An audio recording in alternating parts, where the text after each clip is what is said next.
Good morning everyone. तो कैसे हैं आप सब। तो आइए आज हम बात करते हैं goal setting. What is goal setting? क्या होता है गोल?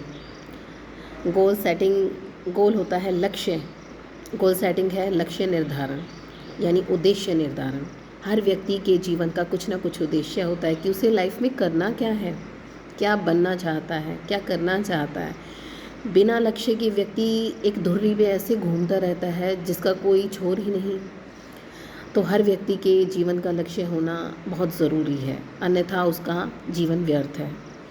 तो हर व्यक्ति के जीवन में उसे, जब वो इस धरती पर आया तो उसे कुछ ना कुछ इस जीवन में कुछ ना कुछ कार्य करने होते हैं, यही उनके जीवन का लक्ष्य होता है। तो जिस व्यक्ति को यही नहीं पता होता कि उसे लाइफ में करना क्या है, वो लाइफ में कभी भी सक्सेस नहीं हो सकता। तो ज़िंदगी में सक्सेस होने के लिए अपने जीवन में लक्ष्य का निर्धारण करना बहुत ज़रूरी होता है। हमें पता होना चाहिए कि हमारा लक्ष्य, हमारा उद्देश्य क्या है। जो लक्ष्य है ये दो प्रकार के होते हैं। एक होता है शॉर्ट टर्म गोल्स, एक होता है long term goals. Short term goals क्या होता है? छोटे समय में प्राप्त करने वाले उद्देश्य। जैसे मैं 2 महीने में संगीत सीख सकती हूँ, 2 महीने में डांस सीख सकती हूँ, या कुछ भी छोटे मोटे कोर्सेज़ जो महीने, 2 महीने, 4 महीने में हम जिस कार्य को, कोई भी कार्य जो हम एक छोटे निश्चित अंतराल यानी समय में हम कर सकते हैं, उसे हम कहते हैं शॉर्ट टर्म गोल्स। लेकिन कुछ होते हैं लॉन्ग टर्म गोल्स, यानी लंबे समय में प्राप्त करने वाले उद्देश्य। तो लंबे समय में प्राप्त करने वाले उद्देश्य, जैसे कोई बच्चा 12वीं के बाद डॉक्टरी करना चाहता है, मेडिकल लाइन में जाना चाहता है, या कॉमर्स लाइन में सीए बनना चाहता है, तो ये एक दिन में तो नहीं बना जा सकता। इसके लिए सालों लगते हैं, 4-5 साल का समय लगता है। 12वीं के बाद भी पढ़ाई करनी पड़ती है उसी से रिलेटेड जिस लाइन में वो जाना चाहता है। तो एक लंबा समय उस पढ़ाई में देना पड़ता है, तब जाके वो लक्ष्य पूरा होता है। तो ये दो प्रकार के लक्ष्य होते हैं, एक शॉर्ट टर्म गोल्स और एक लॉन्ग टर्म गोल्स। अब ये जानते हैं कि शॉर्ट टर्म, ये लॉन्ग टर्म गोल्स और शॉर्ट टर्म गोल्स जो ये दो प्रकार के होते हैं, लक्ष्य निर्धारण में बहुत महत्वपूर्ण होते हैं, जिससे हमें पता चलता है कि कौन सा उद्देश्य छोटे समय के लिए है और कौन सा बड़े समय के लिए है। तो ये गोल लक्ष्य, जो गोल है ये महत्वपूर्ण क्यों है, लक्ष्य हमारे जीवन में महत्वपूर्ण क्यों है?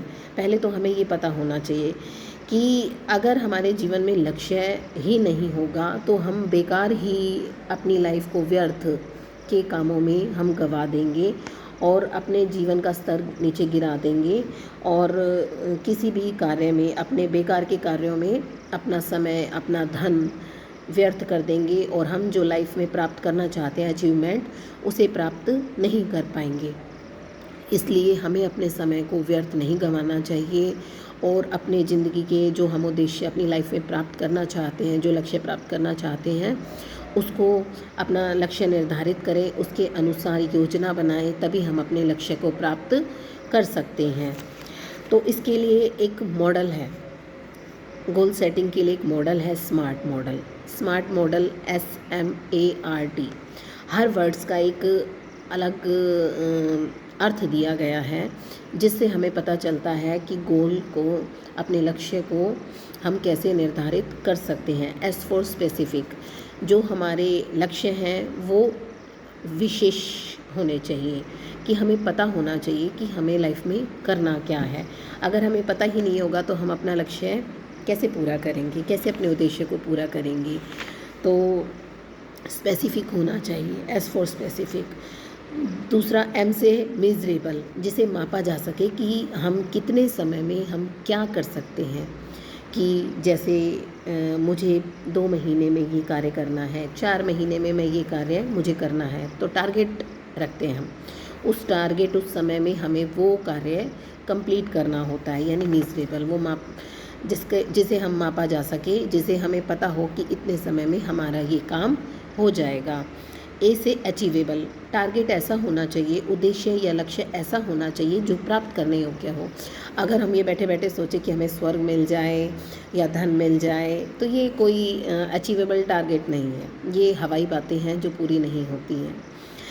टारगेट ऐसा होना चाहिए जिसको हम अचीव कर सकें। जैसे पढ़ाई के लिए बच्चा पढ़ाई करता है, एग्ज़ाम के लिए पढ़ाई करता है, अपनी परफॉर्मेंस को सुधारने के लिए पढ़ाई करता है, एग्ज़ाम क्रैक करने के लिए पढ़ाई करता है, तो उसे पता होता है कि मुझे ये एग्ज़ाम देना है और इसे क्रैक करना है, पास होना है। तो ये उसका टारगेट होता है जिसे वो अचीव पढ़ाई करके योजना बनाकर अचीव कर सकता है। तो जो हमारा टारगेट होना चाहिए वो अचीवेबल, प्राप्त करने योग्य होना चाहिए। और चौथा पॉइंट इसमें बनता है रियलिस्टिक। जो हमारा टारगेट हो वो रियलिस्टिक हो, जिसे वास्तव में प्राप्त किया जा सके। ऐसा नहीं कि सोच लें और हम उसके लिए ना कोई कार्य करें, ना योजना बनाएं और वो प्राप्त करने योग्य हो ही ना। तो ऐसा टारगेट भी हमें नहीं बनाना चाहिए। और टी से है टाइम बाउंड। जो भी लक्ष्य निर्धारित करें उसके लिए टाइम बाउंड ज़रूर करें, समय निर्धारण ज़रूर करें कि इतने समय में हमें ये कार्य कंप्लीट करना है। तभी आप अपना लक्ष्य प्राप्त कर सकते हैं, अपने उद्देश्यों को प्राप्त कर सकते हैं और जीवन में सफल हो सकते हैं। अन्यथा इन 5 नियमों का पालन करके ही आप अपने उद्देश्यों और लक्ष्यों में सफल हो सकते हैं।